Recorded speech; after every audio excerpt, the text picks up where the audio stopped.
Welcome back to the second segment of the Glazov Gang. I'm Tiffany Gabay, and I'm joined by guests Dwight, Karen, and Howard. Okay, well, I was hoping that we weren't going to have to talk about another shooting or fatal shooting and tragedy so soon. This has been a topic I think we're discussing way too much on this program and most news programs. Australian, young, aspiring baseball star, college student, 22, shot down in his prime by 3 thugs who allegedly are part of the Crips or wanting to be part of the Crips gang. And all the media can talk about is, well, this is why we need gun control in America. Let's not talk about race. Let's not talk about penchant for glorifying violence in the black community and rap lyrics, glorifying gang violence. Let's talk about gun control and use this as another platform to spin some liberal policies and liberal narratives. Dwight, what is your take on this? Well, the gun control thing, I mean, if you're just here in California, in Venice, a guy took his automobile onto the boardwalk and ran down 15 or 20 people, and he just did it out of hate, for maybe the same sort of reason. He was a vagrant, actually, but he just cased the joint and said, I'll hit these people sitting at a table. Killed a woman from Italy, was on her honeymoon. So guns are not the issue. It's these guys could have taken a car and could have driven this, just run this guy down. And here in the United States, they're saying, oh, they're bored. They're bored.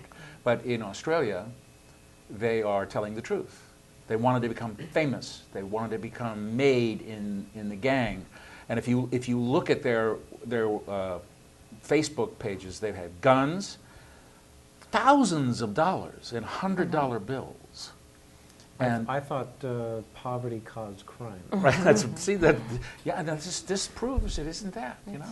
It's not Marxist philosophy that causes the problem. I mean, he's wrong. It's criminality in this country. Right. Karen, why wouldn't the media want to say what potentially the real motivation is, which is that these thugs wanted to become famous, they wanted to be made, they wanted to gain street cred from the Crips and be welcomed into the fold in that whole gang world? Well, why wouldn't the media want to say that and just say, well, the kids were bored, as if that's somehow better excuse? Well, I think both of those are perfectly true reasons. One of the kids did say he did it because he was bored. I don't doubt that. I think our kids today are bored. They have no goals set for them. Therefore, they're not achieving anything. They don't even learn cursive in school. These 3 apparently have completely dysfunctional families. Nobody pays attention to where they are. One of them, his mother's in jail. Another had lost his stepfather, never knew his actual father. Their entire family structures, the things that we rely on to teach children morality, that life is precious. We've taken religion out of everything, and now they also don't have families. What do they see on television but violence? In large part, what a lot of these kids have, the only structure they do have, are these gangs. That's what they're looking for. They don't care about parental approval anymore. They want to be accepted by a gang. And if that takes killing someone, well, so be it. So it's an abdication of responsibility of our families, of our communities, and we've let these gangs take the place of those. And I think that's an absolute tragedy. We are a culture of death, not of life. And to me, those are the things that underlie the horror that just happened. Not this gun thing. Does anybody really think that better gun laws, this would have been prevented? How ridiculous. I think Dwight made a great point. They would take a car and plow into anyone they wanted. They would concoct some makeshift weapons. I mean, this isn't really hard when you have evil in your heart, and that's what you intend to do. That's what you intend to do. Absolutely. But I think you bring up a great point about the decay of society and family values and the role of parents and taking God out of the equation. This is all leading up to that. But of course the media won't say that, and of course leftists won't say that, right? Well, yeah, and you make the point. This is a change. It's important to remember it wasn't always like this. You know, a couple of generations ago, 50 years ago, we didn't have social problems like this. We didn't have kids shooting each other in the streets with Uzis and running each other down with cars. We had the civil rights movement, and we had the great moral upheaval that was going on. But in 1960, the illegitimacy rate, the number of kids born without parents who are married to each other, was 5% across the whole country. Today, it's what is it? 41%. Well, in the black community, it's 70. It's over 50%. It's 73% in the black community. Now, which is to say that it has nothing to do with race. It has everything to do with the social pathology of not having a father to smack you down and say, "Look, kid, straighten up. You're not going gangbanging with your dopey friends anymore." We don't have that essential social control, and we've abdicated it. We've delegated it to Washington, D.C., and as Larry Elder has put it on this show and on his own, you have young teenage unwed mothers marrying the government with all the consequences that brings. And then you have other community leaders like Jesse Jackson, who decided to get on. I mean, it's really, it's kind of one of those things, if you can't say something, someone, right, don't say it at all. And he tweets that, his prayers are with the family of, of this poor young boy, and these murders are, frowned upon. Frowned upon. That was the best that he could do. I mean, he was all over the place when it came to Trayvon Martin, and his indignation. As was the president. As was the president. You don't hear a peep from the president on how this could have been his son, right? Because I suppose that wouldn't have been politically expedient for him to do so. And it's an international incident now. I mean, you have the Australian government saying, "Don't go to America." Right. And they have a right to do that, actually, because our president didn't say anything. Until there are members of the community and black leaders who get up and condemn gang violence, glorification of gang violence, and the fact that this is what the whole decay of the family in this particular contingent. I don't see how things are going to get better, and we have a media that's not going to address it and is just going to whitewash it and say, well, this is really about gun violence. Exactly. Well, it's also interesting to see what stories bubble up to the top and what gets forgotten. I mean, in the last couple of months, we've had Trayvon Martin, and now we have this. But there are thousands of murders going on across the country in places like Chicago alone. Detroit, Washington, D.C., Los Angeles, where we live. This is a massive social pathology that we're dealing with, and every case is tragic, but in a way, it's a little obscene to pick out one to be favored over the rest. They're all terrible. But the issue, this is what, so much of this, they choose, the liberals, the left, they choose what to inflame us with. A clown mask? Yes. And a rodeo? Right. Oh, they'll go on and on and on and on and on about that. But this murder, they're silent. They're silent. They are absolutely silent. And that's their decision. And that incredible tweet by Jackson, using the word frown. Well, I frown upon Jesse Jackson commenting on anything in public. And then, of course, you have a thug on MSNBC, a street thug on that show that simply is there to inflame racial hatred, and they edited tapes to help his program and destroy an individual. So it's this is what you're facing in the media. It's all agenda driven. It is. Nothing is about the actual tragedy of all these deaths. The tragedy of all these children growing up without parents in a culture of death, a culture of violence. It was over 10,000 black kids or black people were murdered between when the Zimmerman incident death occurred and the trial. 10,000. And nobody cared. Nobody cared about this. They pick and choose according to whatever fits the agenda, and none of the rest matters. Yep. It's extraordinary. Karen, as an educator, and maybe you've seen this in the classroom before, if parents aren't around, let's say, you've got a latchkey kid, what hope do they have? Where can they turn so that they don't go down this wrong path? Well, interestingly, it does sort of devolve to the educator to play a parental role where possible, which is not fair, and it's not right, and it really is a tragedy to see. Many of us were just not. I happen to have two of my own kids, so I was sort of prepared to deal with that. But teachers don't go into teaching to become surrogate parents, and it happens all too often that you are the only adult in their life who notices that anything at all about them, who cares at all about them, who sees if they're having a bad day, anything. There was just a little boy who was tortured and killed in the Palmdale area, and the only Martinez, I don't remember his name. The only adult in his life who cared about him at all was his first grade teacher, and who called Child Protective Services repeatedly. She was the only one who cared.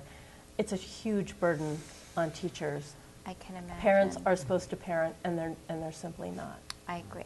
I think that this goes to the heart of so much of what's wrong with society, and it's what we prop up and it's what we glorify, and it very much has to do with a breakdown in family and family values. And it's one thing for secular progressives to sit there and poke fun at these hokey Republicans who talk all the time about family values, but then look at what's happening, and people are shooting each other up, and you have this absolutely tragic state of affairs. But it brings me to another cultural issue that I want to talk, which is a little bit lighter, but it actually goes to family values. Duck Dynasty, of all things, this is poised to be the highest rated show on cable ever.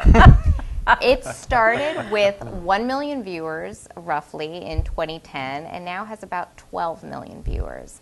Now, I'll admit, I don't watch the show faithfully. The first time I think I just put it on as I was kind of doing other things in the house, and I glanced over and I said, okay, this is the dumbing down of America. I am so sick of these reality shows. Who are these ZZ Top-looking characters?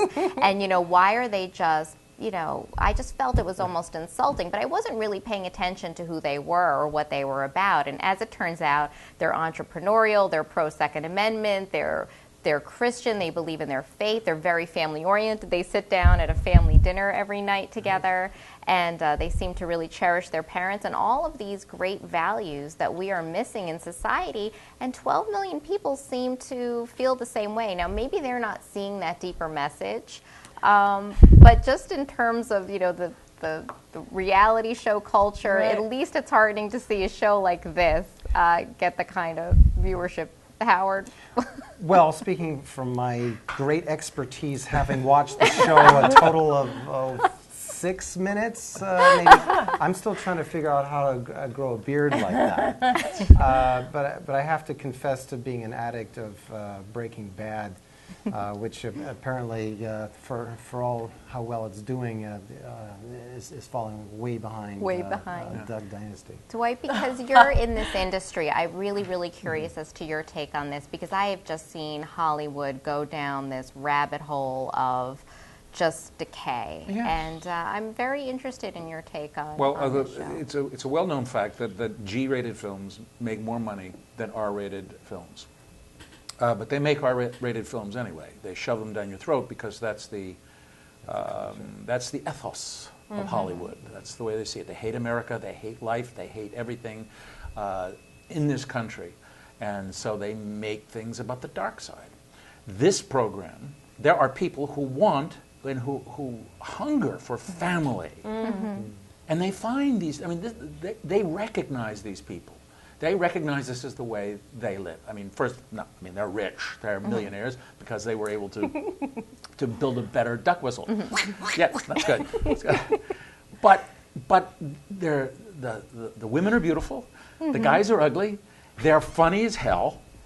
And they, like you said, they sit down and they talk and they have the kinds of conversations that normal people have. And I think people tune in not expecting to find normal people like they are. I mean, the first one I saw, they were selling fish from their cars on the road.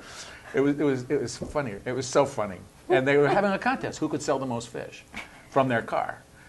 You know, and it was like, you know, you just stopped. Who thought this out? You know, but it was funny. It was you can let your kid watch it, and even the commercials you could let your kid watch. Karen, what are your thoughts? You know, Karen? listening to you talk, I'm reminded of Sarah Palin. Yeah. That's exactly Right? what I was going to say. Isn't that? I mean, it's But really this is what all- liberals look their nose down on, and they're Exactly. so condescending. But This it's so is the soccer wholesome. mom, the hockey mom, and this is something to be Exactly. reviled. But it's like regular people doing Yeah. regular things. Yeah. They're wholesome. They're out there. They're doing things in the outdoors. They're with their families. They're not all Ivy League conversation that nobody can understand. They're real people out there having fun, being a family, doing things that families do. How And are- there's how an are the appeal Kardashians of doing? that. And that's, you know, who cares, right? Well, But this show's doing better than the Kardashians, so Right. that gives us some hope. Hey, Beyonce got booed for making them wait in London. Oh my God. Well, all right, just because we're about to run out of time, and I just kind of want to get your final thoughts on just culture in America and where are we headed? I mean, do you think that this show may be a little bit of a glimmer of hope that there are Americans who are hungering to return to basically everything that we value here in this country, or do you see it going down the road of glorifying gang violence and violent rap lyrics and? Well, it sounds like a lot of fun, and you're right. I mean, if millions of people are tuning into this because it is wholesome and family-oriented and fun, that's a very happy sign. Karen? I think what I've been seeing on reality TV, I wind up watching a lot of Food Network shows because I have some foodie children. What I'm struck by is how they are very standards-oriented, they are very profit-oriented, they are community-oriented, they are oriented to dealing with customers, business-oriented. It's all very, very goal-oriented, which is completely counter to all the rest of the stuff that we see all the time. So I think there's actually a hunger for this kind of structure in people's lives that we've turned away from. So I'm kind of encouraged by that. Dwight? The industry is changing drastically, and I think there is a hunger for good entertainment, quality entertainment. And I don't necessarily knock all of the dark side, because Shakespeare had a lot of darkness, and there's a lot of entertainment there. But I do believe that with the decentralization that is going to take place, you will not be forced to watch things you don't want to see. We certainly Yeah. hope so. Well, I'm afraid we're out of time tonight, but thank you so much, Thank you. Thank everyone, you. for joining It was me. great. This was a great show. I really appreciate it. Thanks for joining me on the Glazov Gang. Until next week.